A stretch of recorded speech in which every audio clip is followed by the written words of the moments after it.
But the truth is, I think you have to hone the craft until it's really good, that it's sticky. I don't think there's ways to just be louder than everyone else. I think the quality has to stand up. But then, of course, you also have to market too and make sure that you're getting your message out there. But you have to have something good to market first. So a lot of people will spend too much time marketing and trying to sell it. And the problem is you're just pouring water into a bucket that has holes in the bottom and it's leaking, right? Because people aren't sticking to your show. I know a lot of podcasts that have great marketing. I don't really do marketing. I'm changing that this year.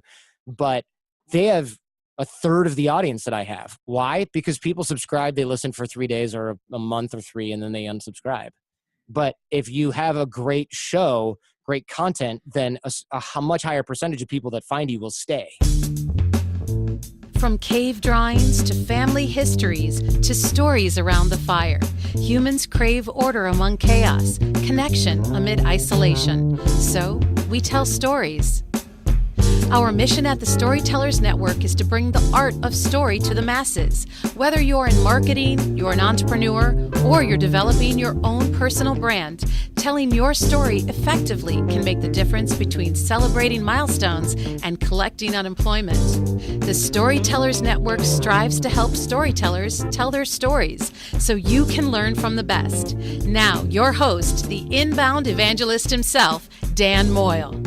And welcome to the Storytellers Network podcast. I'm so glad you're joining me today for this episode because today we hear from critically acclaimed podcast host who dives deep into the untapped wisdom of the world's top performers, from intelligence operatives to legendary musicians, iconoclastic writers to visionary change makers. And if all this sounds familiar, it's because Jordan Harbinger joined the Storytellers Network for this conversation to round out season 2 of this show. I'm so stoked. His show is amazing. And before this show that he's on now, the Jordan Harbinger show, he's on another huge podcast. So he is definitely well-versed in storytelling and podcasting. He's a successful host, an author, a speaker, a master storyteller. We talk in this interview, or this conversation, not even an interview. We just have a conversation. I love it. He was so much fun. We talk about personal branding and what that means, why he calls it the Jordan Harbinger show, why he chose podcasting. He helps you learn a little bit about how to get stories out there. He talks about Michael Port, a great speaker coach. Just a lot of great stuff in this episode. So I'm stoked to have you here today. So he's going to share his story with the Storytellers Network. And before we get into that conversation, just a quick reminder, you can find us online at thestorytellersnetwork.com for more episodes, for how to contact us, and for other resources to help you tell your story a little bit better. If you like what we're doing here, please leave us a review. It helps us reach new storytellers. Now, let's get to the stories. So thanks for joining me today, Jordan. Appreciate you making time out of your busy schedule and coming on the Storytellers Network, man. Welcome. Yeah, thanks for having me on, man. So you're a fellow Michigander. I know that, native, but you're not in Michigan anymore. I like to start off finding out where everybody kind of is, because the whole idea is you don't have to be in a mecca city to be a storyteller. You can do it from anywhere. So where are you at geographically, Jordan? I'm in San Jose, California. I do fly around a lot to do shows, but it's not because I have to. It's because I want to. Oh, nice. So you've gotten to that point where you get to kind of write your ticket then, huh? Yeah, I would say so. If Larry King's like, yeah, let's do the show, let's do the program, I'll go to LA and do it, And if it's a friend of mine, like Cal Fussman or something like that, I'll go to them. Or, New York City, there's a bunch of media there. I'd like to do those shows in person. But I normally do the shows on Skype or Zencaster because it's just easier logistically, but it's also a better relationship when you can meet someone in person. Oh, absolutely. And so your show, the Jordan Harbinger show, is on Podcast One. So do you go, and are there studios in California or on the East Coast? Podcast One has studios in LA, and I do record there a lot, although it's hard to get in that studio because everybody wants to use it. So I find myself using that studio quite often, but it's always a good standby to have a bunch of really good recording studios in pretty much every major city to which I travel that I can call on speed dial for when you show up and they go, oh, shoot, we booked 3 people in the same time slot. You got to be able to call someone and go, we're coming there now, and we have Shaq. So get out of the room. We have Shaq. I love it. So Jordan, do you consider yourself a storyteller? When I invited you onto the show, were you like, I'm not a storyteller? Or was that like, oh yeah, totally? I was like, I'm not a storyteller. Yeah, pretty much. But you I mean, for me, I listen to the show, and you bring stories out of people, and then you tell stories. I watched your talks at Google, doing my research, and man, you have great storytelling chops. Why don't you think you are one?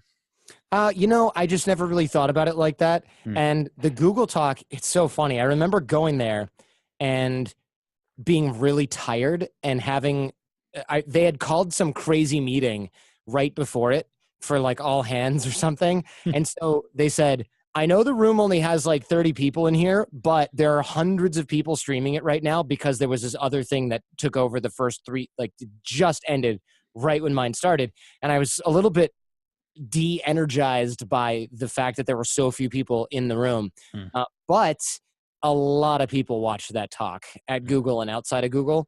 And I got some I'm surprised you said that. There were some comments on the YouTube video where people said, this guy's really boring. It's so monotone. Where's the charm? And I was like, it's not that bad. I didn't think it was at all. I felt conversational. Well, Not that's like, good. Yeah, I was talking to a group of people that I could have had in my own house. So I think that's probably why it sounded conversational. Right on. I liked in that talk, you talked about being shy when you were growing up. It seems like you've come out of that, and maybe the whole podcast medium is great for people who are shy because you're not in front of people. But do you think that storytelling has played any kind of a part in helping you overcome that shyness?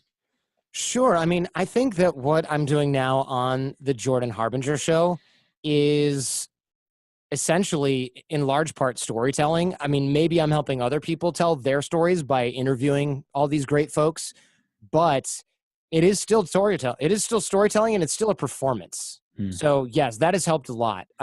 Not only was I teaching networking and relationship development and social skills and things like that. So there is that angle, of course. At the end of the day, any type of interview has a story arc. So maybe I'm not using rhetorical skills per se, or at least not the same ones, not oratory skills, but there's a lot that's going on that has direct overlap with storytelling. Oh, absolutely. So in podcasting, that's what your medium of choice is. How do you think the technology of today has affected story? Whether it's because you chose podcasts, or whether it's social media, or whether it's, you mentioned Zencaster and this kind of thing. How does all of that kind of technology shape the craft of storytelling, do you think? Yeah, interesting question. So I think that these technologies do make things easier. For example, you've got Zoom, you can do video, so the conversation takes on another angle.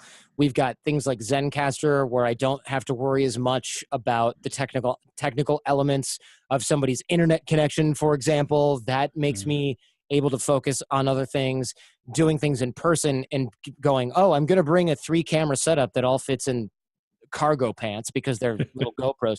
These types of things help you take what used to be impossibly complicated technology. I mean, a mobile recording studio was impossible in the early days of radio. There was no way you were getting reels of film moving around. And then they came up with a tape recorder, and it's, oh my gosh, we can do interviews in the field.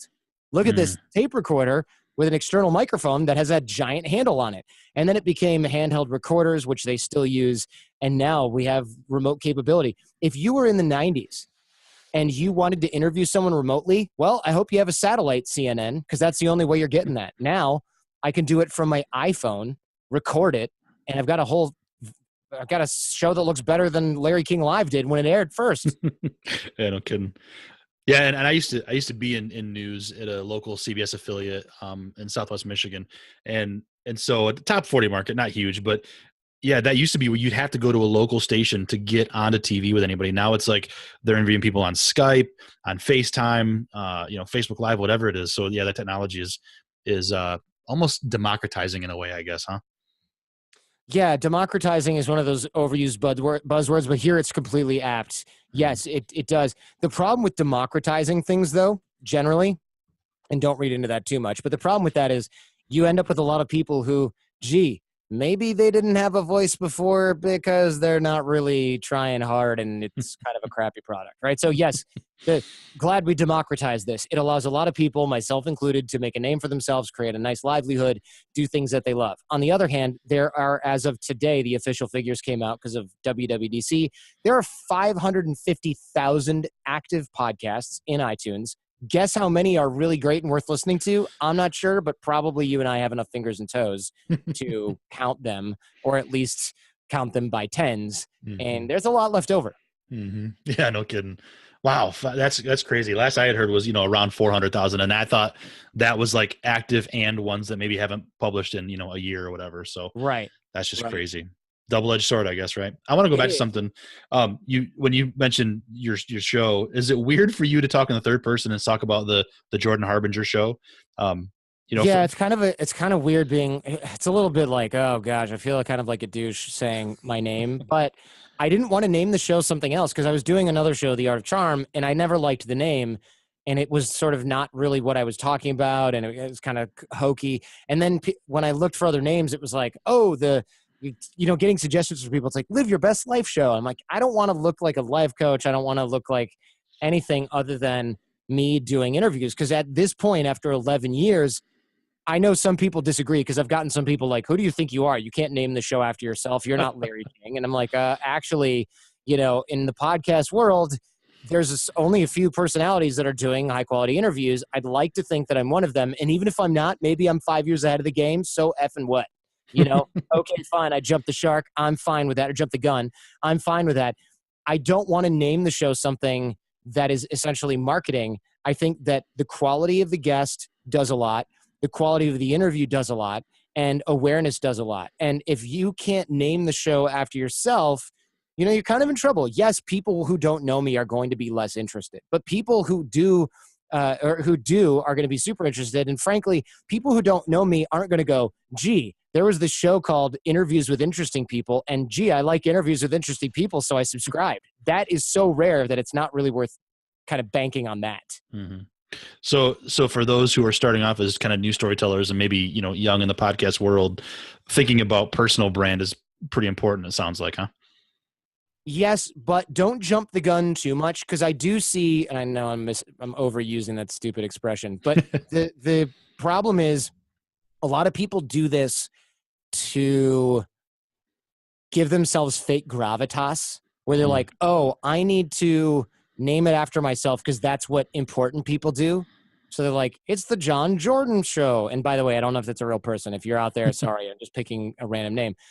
And it doesn't work well because people, of course, they don't know who you are because you don't have a media footprint. So nobody's searching for it. People are legitimately searching for Jordan Harbinger because I've been doing hundreds, thousands of shows for over about a dozen years. So that becomes problematic if you just start doing that to give yourself faux gravitas. It's not going to work for you. Also, it is going to become a problem if you don't think about your personal brand. On the other sort of the other side of the coin, it's going to be a problem if you don't think about your personal brand, because then when you need to break out of it, like I did from The Art of Charm, it's like, oh, The Art of Charm guy. And it's like, okay, a lot of people do know who I am, but a lot of people just know the name of the show. It is easier to remember, but you got a problem, because now if you want to do something else, then you have to brand yourself as Jordan, formerly of The Art of Charm, which is what I'm doing now for search results. It's kind of a pain in the butt. If I read a book in 2 years, I don't want to do that. So I've got to wait for that I got to steer the ship. It's like an oil tanker. It's not going super quickly, right? Because you have to rebrand. So starting early with a personal brand is important, but starting only with a personal brand can be a mistake. Gotcha. Makes sense. I like the metaphor of steering a giant ocean liner, an oil ship, this kind of a thing, because it takes a while to rebrand. So, all right. So after 12 years, thousands of shows, hundreds or thousands of shows, you interview storytellers from all walks of life, Jordan. Why did you choose podcasting as your medium? As a storyteller? I chose podcasting as my medium because I love having conversations with people. And I know people are like, you could do that on YouTube. There's a whole different level of production that's involved with video. I'm sure that you understand that. And that's very problematic because it can stop you from doing the shows that you need to do with the people that you want, because you can't get video of them, or, they have to be live in front of you, and you've got to have your production crew. It's more expensive. There's all kinds of problems with that. And so it's much better if you can do something that's really simple. Podcasting, the tech is so simple. You can do it remotely. It doesn't affect the quality. And that's what I wanted to do. And a lot of marketers and things are like, oh, you need to do video. You need to do video. You don't really need to. I also find that starting a YouTube presence is mostly a young man's game. It's really hard to stay relevant on YouTube. It's very problematic to stay relevant on YouTube. And also, the audience on YouTube is lower quality. Podcast audiences, by all accounts, are highly educated, affluent professionals that live in cities. YouTube is everyone. That might sound great, but if you're trying to market something, it's actually better to have 100,000 people listening to a podcast than it is to have 2 million people playing your videos on YouTube. And the reason is because you have 100,000 focused, educated professionals or whatever demographic that you're looking for listening to your show. YouTube, you have a bunch of 14-year-old kids. That's the huge majority. You have a bunch of people that found you by accident. You have a bunch of people that played it by accident. You have people that are looking for something else. None of that happens with podcasts. So creating something, staying relevant, having a high quality audience, those are the strong points that podcasts bring to the table. Yeah, if I hear one more person tell me they want to go viral and get 2 million views on YouTube, I'm going to poke their eye out. Exactly. I take issue with the young man comment, by the way. I think we're about the same age. You talk about being in college in the mid to late 90s. We're not old yet, are we? Son of a... I don't know. I think we are. That's all right. I'm okay with it. So out of all these interviews that you talked to people, you mentioned Shaq earlier, you talked to Simon Sinek, you talked to a ton of great people. How do you think storytelling can play a part in any profession? You know, whether it's some of these famous folks you talk about or well-known, you as an attorney, how does storytelling play a part in any profession that we're in? Does it? Or is it kind of a overused buzzword? Yeah, a storytelling makes sense. I mean, you've got to tell a story about a brand, first of all. You've got to tell a story about who you are. You've got to tell a story about any business. If you're doing it right, honestly, you really have to create that arc. And so there's a place for storytelling anywhere that you want to keep people interested. If we zoom out far enough, right? That's what we're talking about. I'm not talking about Once Upon a Time. I'm talking about this type of storytelling that explains something or creates a feeling through a story, not just, a fairy tale or, like I said, Once Upon a Time. It doesn't work that way. Does that make sense? Oh yeah, absolutely. And when you tell those stories, putting your listener or your viewer or your recipient in the place of like hero in some way, oftentimes kind of helps you get your way, doesn't it? If you can make them see themselves in a better light, that helps, right? Yeah, I think that's of course true. I mean, anytime that you can present something in a way that makes sense to other people in a way that's intuitive, yeah, it's better. Yeah. It's like sort of unabashedly better. Yeah. So I want to ask you about this, Jordan, as I've been listening to the show, especially with the reboot, but that's not a really like Canadian reboot. Yeah, I want to talk about storytelling in ads. Now, you kind of talked about it there about all professions and keeping people interested, but you do it well when it comes to your ads. Is that something that you just kind of came across naturally? Do you work on that? Is it just a talent? Like, how do you do that so well? The ad reads? Yeah. Let me see. I'm just thinking of like storytellers that are out there right now, and especially podcasters being in season 2 right now. Like if they end up getting a sponsor of some kind, I mean, I always find myself listening to your ads, not trying to hit forward because I'm like, yeah, this is interesting. Well, I do that deliberately, of course, because I want people to not just forward through the ads because eventually there's going to be analytics that are reliable, not the Apple ones, but something better, most likely device-based, or possibly Apple will make them even better. And they'll figure out what those ad reads are or how often they're being skipped. There's going to be other ways to track it. And frankly, nobody wants to have to go, yeah, I like this show, but the ads are lame. So I cap my ads at a certain length. I cap them to a certain amount, even though I could make a lot more money by just packing the show full of ads. And I think ads are boring. And it's kind of like vegetables with a meal that you hate. Why not make them good without making them unhealthy, right? So when you cook something well, it tastes good.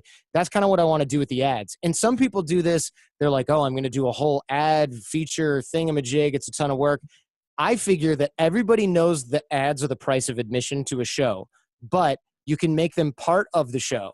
So if I've got something like an ad for Smart Mouth, which is a mouthwash that I love, and that's one of my sponsors, I don't have to say what they write in the copy. Bad breath is nasty, embarrassing, and a major problem in both the boardroom and the bedroom. Most people still don't know the true cause of bad breath. Instead, they rely on ineffective, low-tech methods like gum or mints to mask the odor.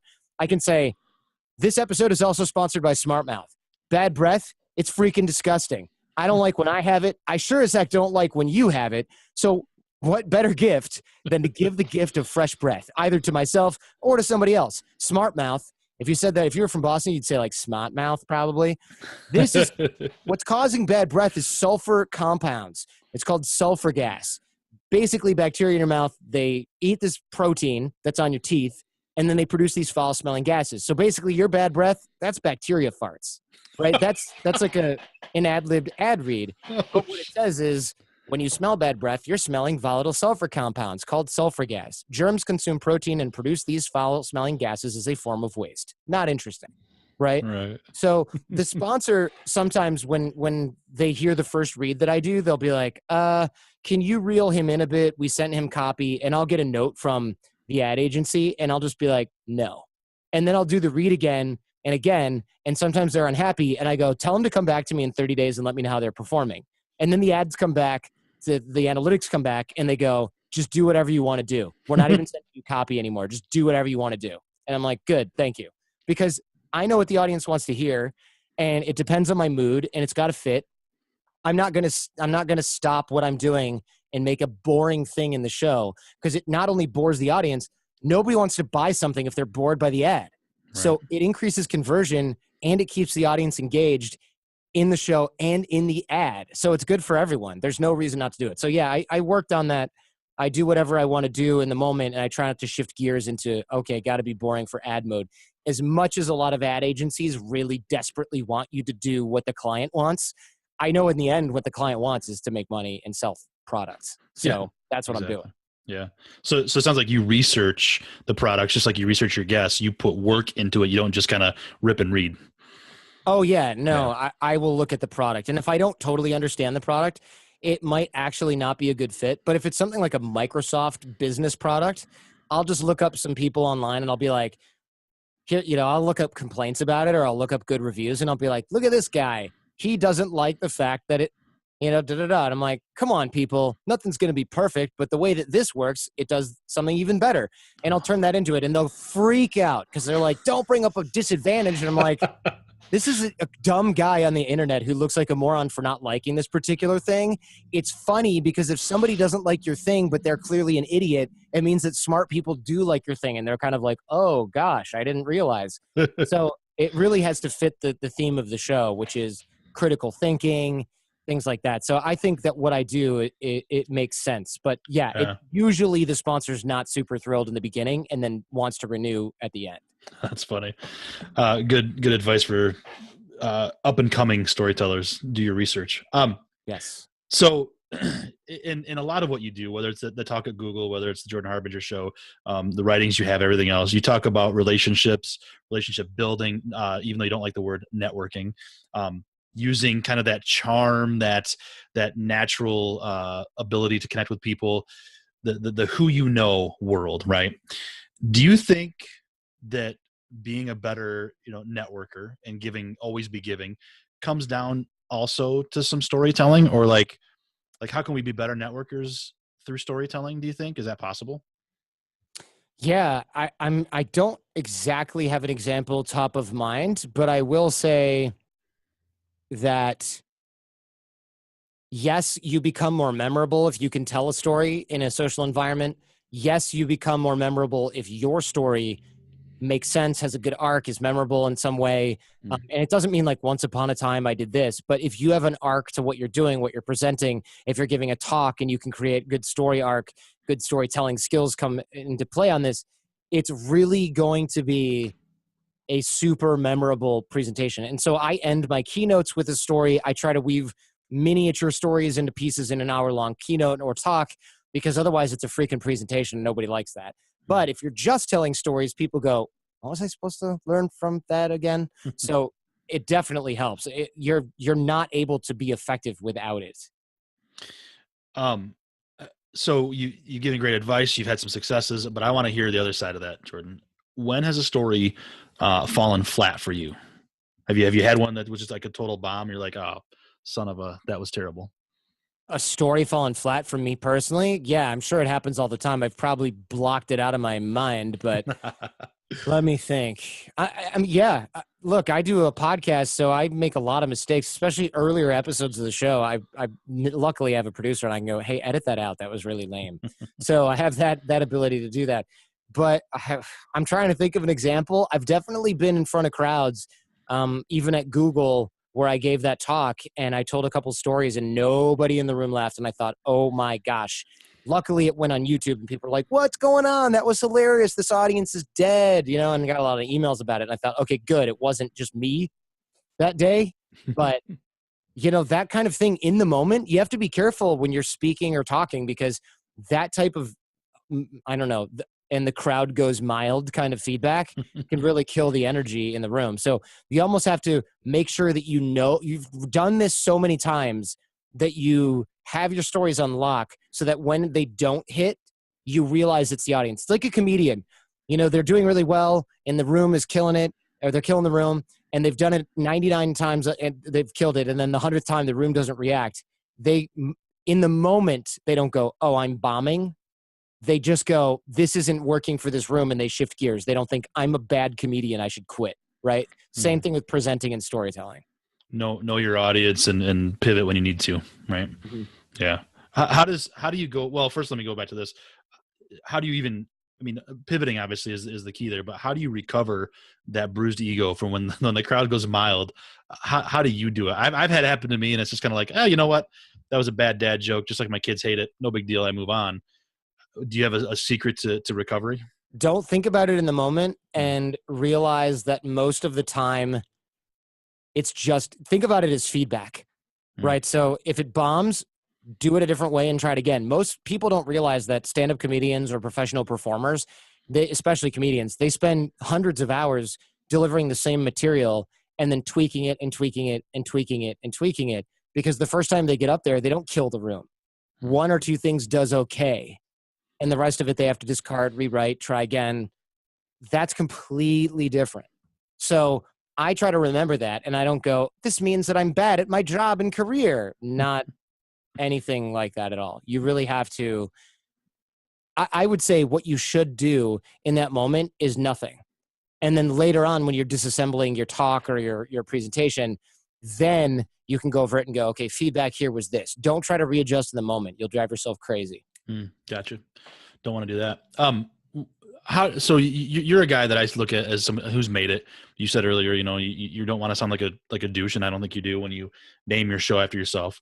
But you've been doing it for 11 years, thousands of interviews, huge interviews. You speak around the country. How do you go from writing to public speaking to podcasting, all different kinds of mediums or media, as a storyteller? Are you able to shift in between all those because you've been doing it for so long, or did you have to work for it? Yeah. I took a speaking class that was 20 days long from this guy, Michael Port, a good friend of mine now. It was awesome. Worth every penny. It wasn't 20 days consecutively. That would be horrible, but it was 20 days long. And then I also have taken voice coaching lessons forever, broadcasting lessons for years. These are the things I work on I really do work on every single angle of each of these particular kinds of angles, or not angles. What am I looking for? Performances. I don't know. It sounds overblown. Each of these types of media, I will work on each skill set. So that's how I'm able to switch between it. I wouldn't sit down and write a book right now. I would try to either hire that out or learn how to write over time. So what looks to be really easy, like, wow, you're just naturally outgoing. You go up on stage and speak. Oh, you can do a radio interview. Oh, you can do a video. There's a lot of practice and work that goes into the background of each one of those things. Taking it very seriously and making it a performance, a platform, a career, a choice. Sounds like that's an important way to do it, huh? Mm-hmm. Exactly. Yeah, that's great advice, Jordan. So a couple, like one tactical question, a big dream question. I don't want to take up too much of your time because I really appreciate the time you've given our listeners. How would you suggest, as storytellers, that we get our stories out there today, whether it's, again, we're in the podcast season right now. Maybe somebody wants to start a podcast. Maybe they're a young writer, maybe they're a public speaker. To build that platform and to build that media footprint, as you called it earlier, Jordan, how are we supposed to get our stories out there today in this noisy world? Oh, good question. That's really tough. I mean, I'd love to give some sort of cool answer to this, but the truth is, I think you have to hone the craft until it's really good, that it's sticky. I don't think there's ways to just be louder than everyone else. I think the quality has to stand up, but then of course you also have to market too. So that's the problem, right? You also have to market and make sure that you're getting your message out there, but you have to have something good to market first. So a lot of people will spend too much time marketing and trying to sell it. And the problem is you're just pouring water into a bucket that has holes in the bottom and it's leaking, right? Because people aren't sticking to your show. I know a lot of podcasts that have great marketing. I don't really do marketing. I'm changing that this year, but they have a third of the audience that I have. Why? Because people subscribe, they listen for 3 days or a month or 3, and then they unsubscribe. But if you have a great show, great content, then a much higher percentage of people that find you will stay. And so you have to have that before you do any of the marketing. Otherwise, you're just wasting your time. So again, it goes back to honing the craft, putting the time in, taking it seriously. It's not just a magic bullet. Exactly. Yeah, that's good stuff. So again, I go back to, I look at you as a guy who's made it. You got your show. You've been doing this for a long time. You speak around the country, around the world. Do you ever look around your what might be a charmed life and think, gosh, I've kind of made it? Not that you're like done and retired, but like, have you kind of made it to that echelon that you were always hoping for? No, I'm always working on the next thing. I never really sit down or rest on my laurels or feel satisfied, which is not necessarily a good thing. It sounds like a good thing because it's like, wow, you keep going. No, it's a little bit like I have to remind myself to be happy about what I've achieved so far. Otherwise, I would just be miserable, right? And I'm not depressed or anything like that, but it's a lot of people will be like, wow, I have to remind myself pretty regularly, like that I'm living a dream for a lot of people, even when I'm like, I have so much work today because I have to do 3 shows with famous people, right? But it still ends up in the moment kind of being a job. So I have to remind myself that I'm very fortunate to have what I have and to be where I am. Choose that attitude of gratitude, right? Exactly. All right. So totally stoked about the time you spent with me, Jordan. I got one last question for you, and then I'll let you get on your way. I want to know that if you only had it in you, or only had the ability, or only had the chance to tell one last story, what would that story look like, sound like, be like? What might that last story be for Jordan Harbinger? I don't know. I mean, I really do look at all of the shows that I release on the Jordan Harbinger show as this legacy that's going to be around after I'm gone, probably deluding myself. Nobody will care about podcasts in like 60 years, but I do think about this a lot. I think about how I'm leaving a mark on the world. So I don't have one thing left. And I think that's why I podcast in the first place, is because I'm able to sort of get all of this stuff out of my system and out of other people. And that's sort of the collaborative effort that I'm really focused on. Cool. That's good to know. So where's the easiest way to find you? Obviously, I mean, Google, but what's the central spot for Jordan Harbinger? Yeah, the Jordan Harbinger Show is where I'm at it, since you're listening to a podcast. Or if you want to learn how to create great relationships, network like a pro, advancedhumandynamics.com. Our level 1 course has a lot of stuff about that will change the way that you do business and deal with your friends and family, and really increase a lot of opportunities. It's free. It's about creating and maintaining relationships. It's just a bunch of videos, advancedhumandynamics.com. But really, I'm happy if people just listen to the Jordan Harbinger Show and enjoy it. They do. I've turned out some friends onto it, man. Love the interviews you have, your style. You and Jason go back and forth a little bit. Just great show. So don't mean to fanboy on you, but thanks for all the work you put into it, man. Thank you so much. Thank you to our guest, Jordan Harbinger. Be sure to visit him online, his presentations, his show, his content, all over the place. You can find it linked in our show notes. Thank you so much, Jordan. Gosh, that was so much fun. I tell you, after 2 seasons of the Storytellers Network, 27 or whatever it's been, interviews, conversations, I am absolutely blessed to be doing this. Appreciate you listening. Season 3 is coming up, and it's video Storytellers. So look for that coming up next week. Can't wait to launch the new season. So thank you for listening. And hey, I tell you what, if you enjoyed the episode, please consider sharing it somewhere, social media, send an email, send a text, whatever you want to do. Anywhere that you can share it with other storytellers is always helpful and very much appreciated. And consider leaving us a review, like an Apple Podcast. In fact, here's one from Douglas Burdett that I just had to share, the host of the Marketing Book Podcast, also a former guest, so one of my guests. So he says, I guess it takes me a while to catch on to things, but when it comes to storytelling, a somewhat misunderstood buzzword these days, I'm finally getting it. And now that I get it, I'm drawn to the Storytellers Network. Subscribe, listen, and learn the power of stories in life, relationships, and business. Thanks, Douglas. Man, that means the world to me. I appreciate it very much. I'm fortunate to have such great listeners and friends in my life. So there you go. Thanks for listening. Appreciate you sticking all the way through to the end. Until next time, hey, here's to telling our stories and having those stories to tell. Cheers.